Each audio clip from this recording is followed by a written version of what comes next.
Hello and welcome to the Making It in Asheville podcast. This is your friendly neighborhood podcast where each week we sit down with Asheville based business owners, entrepreneurs, artists, creatives, community leaders, and ask them what they are making and how they are making it in Asheville. And I'm your host, Tony Ubertaccio, and I must say, it is good to be back. And so this episode's a mini episode. Need to shake the dust and let you know what's been going on in my world. And so lots and lots and lots of changes since we last heard each other, or I last put out a podcast episode at the very least. And I think it's only fair that you get some insight into what all that was and what all happened. And highs and lows, and hold on to your seatbelts. And admittedly, there might be worth saying trigger warning. I'm going to start with some sad stuff.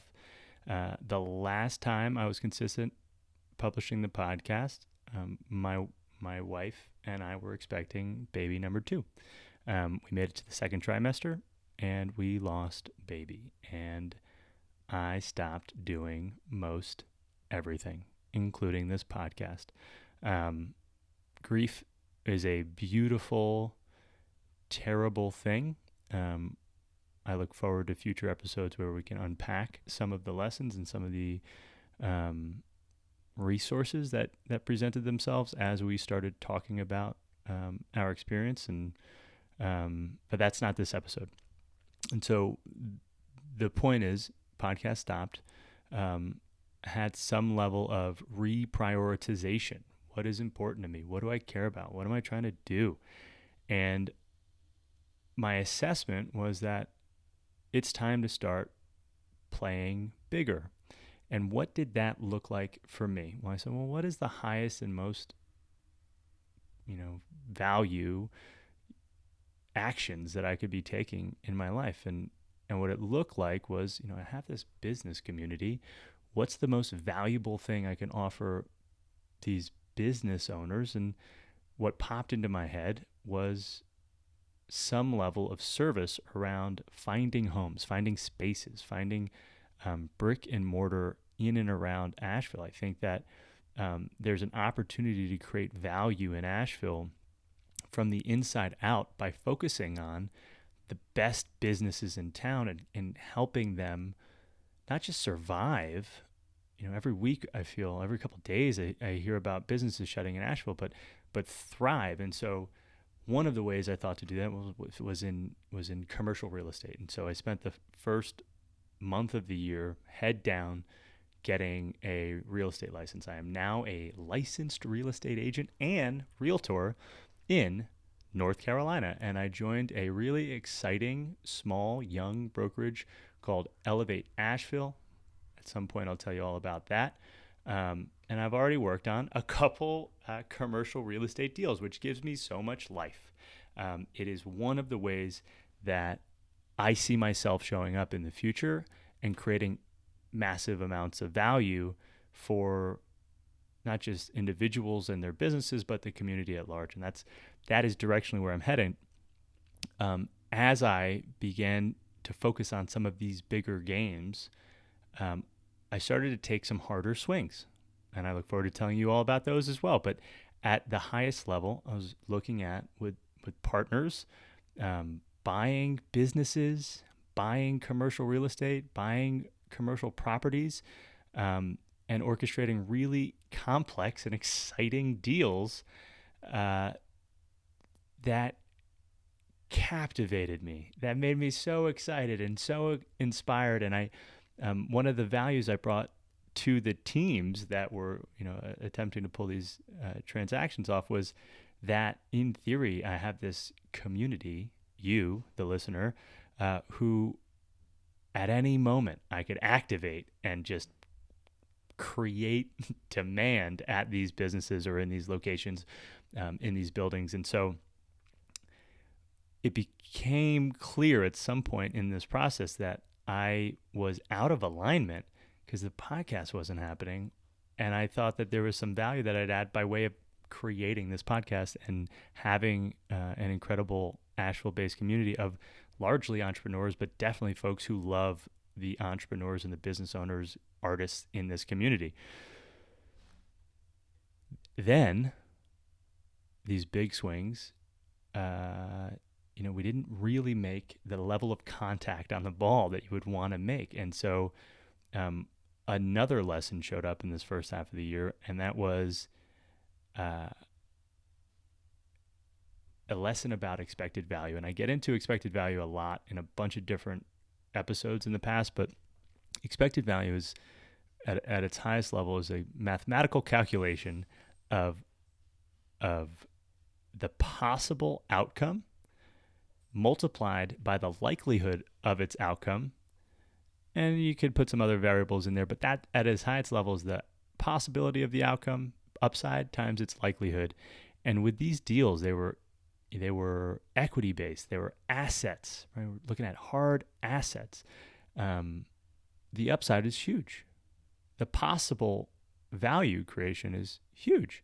Expected value, times it by a low likelihood that it happens, is still good. It's a great choice. It's a great time investment if it hits. The reality was they weren't hitting, and I became needy. I transitioned from wanting to do cool things to needing stuff to happen. And so in the first 6 months of the year, to fund these exciting opportunities, we started pulling on investments. We started pulling on savings. And it's a hard thing watching accounts shrink. And it underlined something I already knew to be true and just needed to be reminded, I guess. And that truth is that wealth as an experience, as an experienced feeling, is a cash flow equation. It's not a matter of balance sheet. My wife and I are blessed. We are still very asset rich. But no doubt about it, the first half of this year, our cash flow was all out of whack. And so with that, after the final straw of big, exciting, complex deal fell through, I got busy being who I say I am, and that is someone who creates massive value for the communities that I participate in. And so I have this, if you're watching on YouTube, I have a document. It's in front of me every day. And it says, I share my abundance via world-class content that supports small business owners in Asheville and beyond in a style that is uniquely and authentically my own so that my cup continues to overflow. And I wasn't living into that. And it had created enough friction that I knew something needed to change. And what changed is I'm now executing a strategy and playbook that I've helped others implement. I just hadn't done it on my own since about 15 years ago when I was in my early 20s and first fell in love with online business and online marketing and the idea of like the solopreneur info marketer. The issue then was the content I wanted to put out was about life and business, and it didn't feel authentic, or I had work to do on my let's say self-respect or how I thought I presented, because it didn't seem right that a 23-year-old, 24-year-old could talk about life. Maybe I could talk about SEO, but not how to find calm and balance in a chaotic world. Because what do I know? I'm not married. I didn't have kids. I had been paying rent for 5 years. Like, what could you possibly know, punk kid? I thought to myself. And so, I have some gray hairs now, and I've lived it, and I've felt the crunch of of cash flow, not doing what you want it to, having a marriage and a wife and mortgage payments, and needing or feeling a sense of needing something to work. And so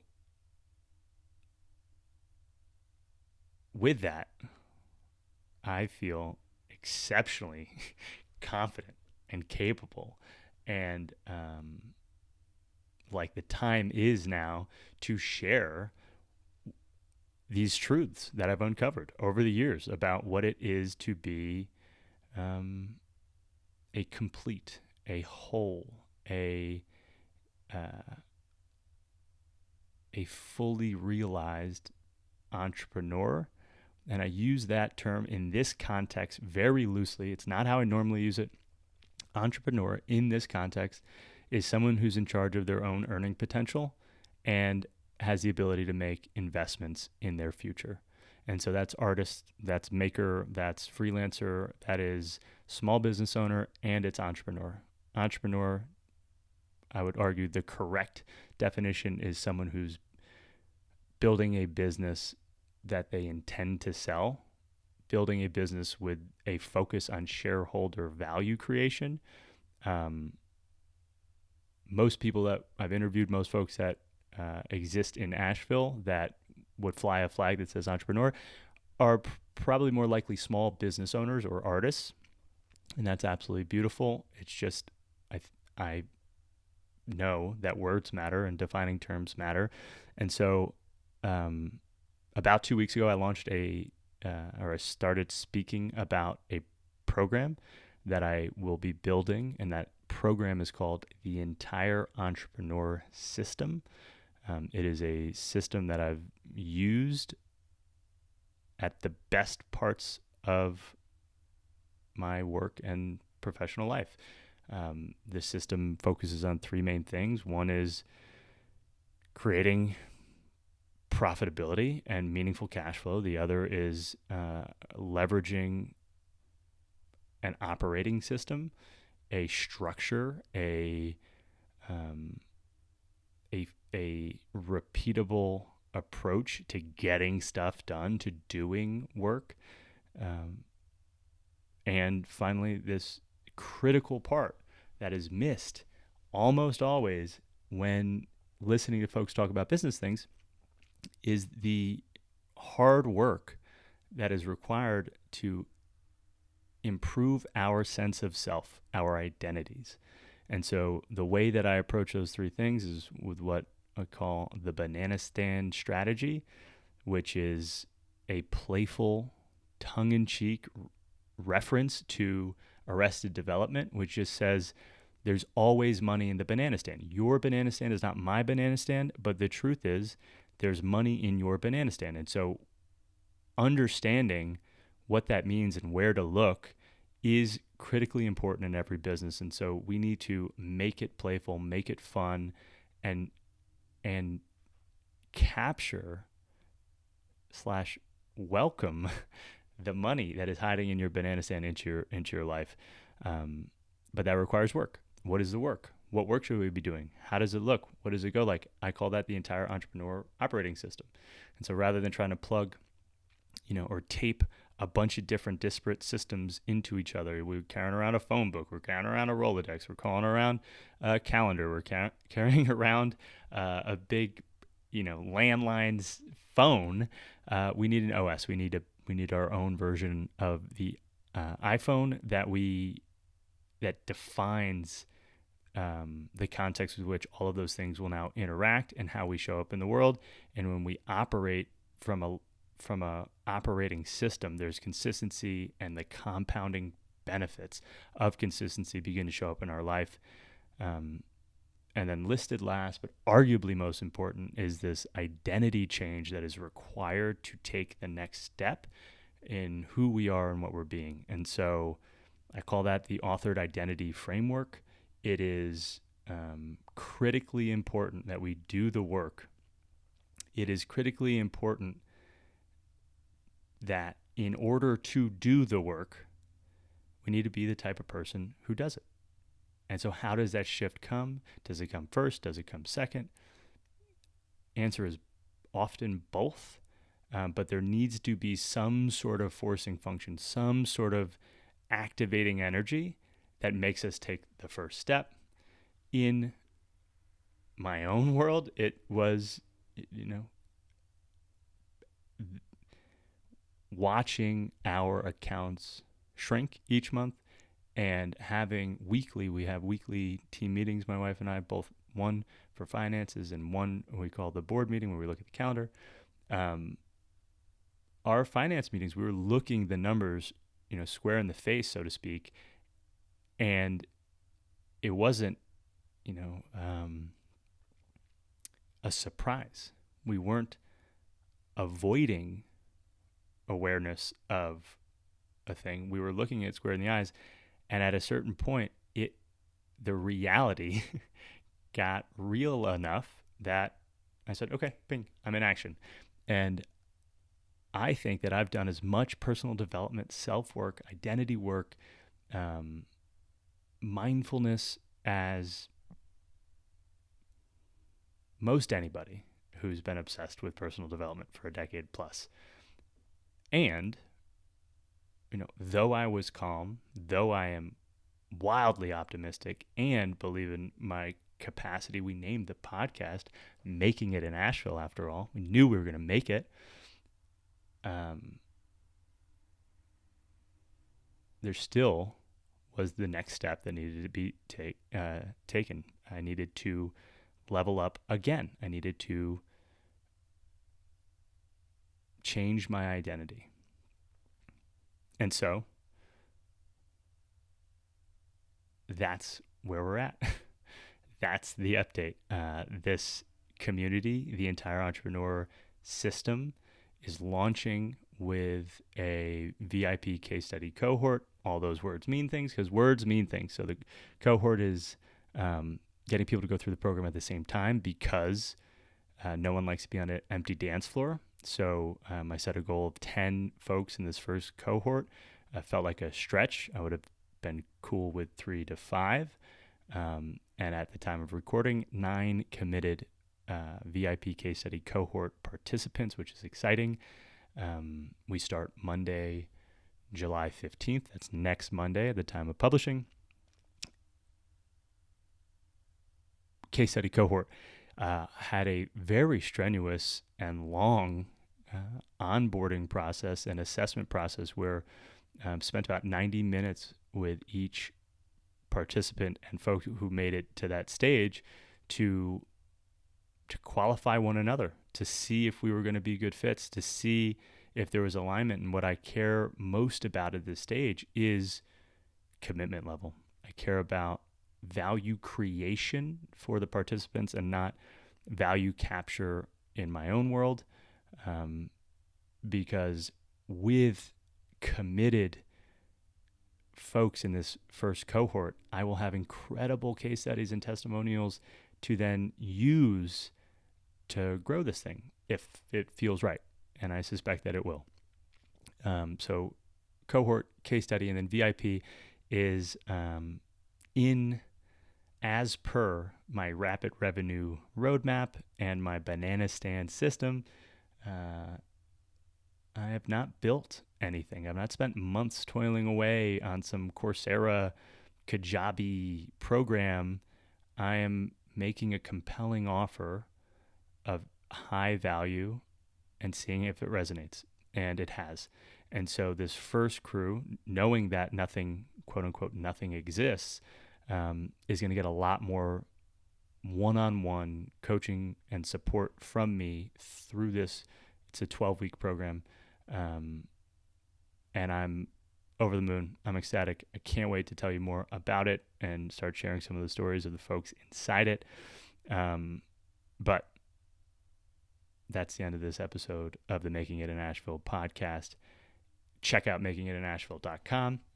Making It Creative is the home to my work now. And so on makingitcreative.com, you'll see coaching, consulting from me. You'll see some links on the entire entrepreneur community. Making It in Asheville is still the home for all things podcast. And if you have any questions, you, I hope, know how to find me. makingitinaasheville.com, makingitcreative.com, making it in Asheville on Instagram, Tony Ubertaccio in the world and on LinkedIn. And with that, be well, and we'll talk soon.